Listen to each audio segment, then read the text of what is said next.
I'm not going to sit here and make excuses. I'm not going to sit here and I know people like to complain and say, oh, you don't know nothing about boxing. You don't know nothing about Canelo. Relax. I don't hate Canelo.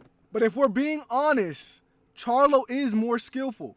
But one thing I can say about Canelo is that the second any opponent gets in the ring, he puts the fear of God in them. He puts the fear of God in them. And the reason I say that is because Jermell, in the press conference, he was extremely reserved. And in the fight, he was extremely reserved.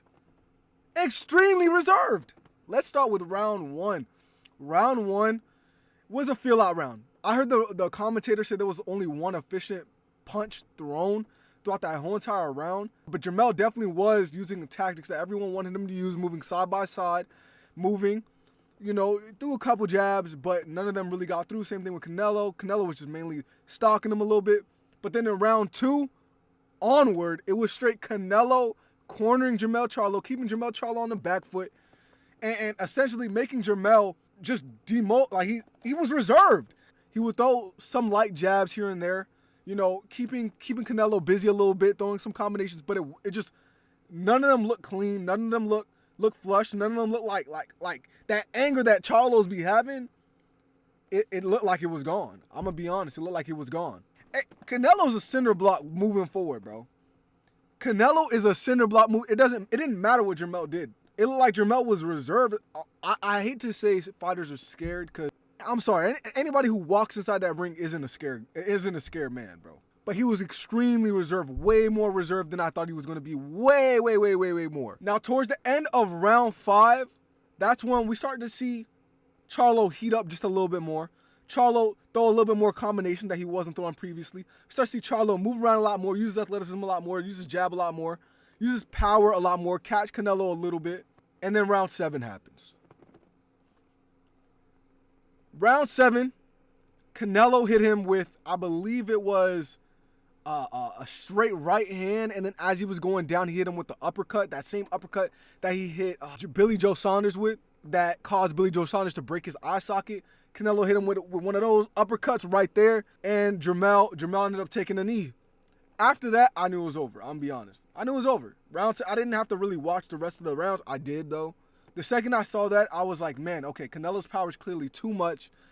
Canelo was just pressuring this man, keeping him on the back foot the whole entire fight. Now, coming round 8 onward, Jermell was still responsive. After that knockdown, or after Jermell took a knee, he was still responsive. It wasn't like he wasn't responsive. He was still throwing some combinations in other rounds. It wasn't enough. It barely any clean shots. Some were clean.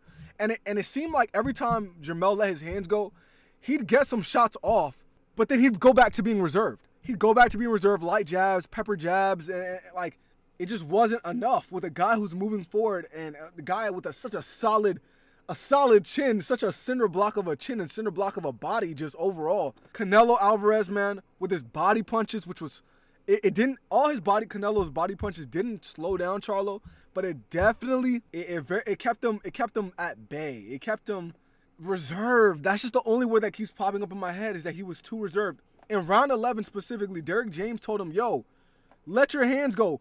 Jermell Charlo, yo, you're losing the fight. You are losing the fight. Hop in there and actually put him on the back foot, push him back, pressure him. And Jermell got out there, threw a couple combinations, and went back to being reserved. Man, what it looked like was just survival, pure survival mode. But hey, at the end of the day, I'm happy that this fight got made. I'm happy that we're seeing a lot of great fights happen. And overall, Canelo, man, I have nothing bad to say about Canelo. I know a lot of the people in the comments, oh, Canelo this, oh, Canelo that, like, bro, relax. Shout out Canelo, man, honestly. Hey, I have nothing else to say. Canelo did his thing, bro. No hate, no shade, no nothing. You know what I'm saying? No hate. Shout out Canelo. Great fighter. Great fight. But yeah, man. Let me know what you guys think. Comment down below. Let me know. I know I'm going to get a lot of the I told you so's. Oh, you really thought Canelo was going to lose? I know I'm going to get that. I deserve it. Hey, grill me up in the comments. Grill me up in the comments. Hey, it is what it is. I'll be responding back to every single comment. Leave a comment, subscribe. And thank you guys for watching so much, man. Hey, Canelo Alvarez, what do you guys think of his performance? I'm out. Bow!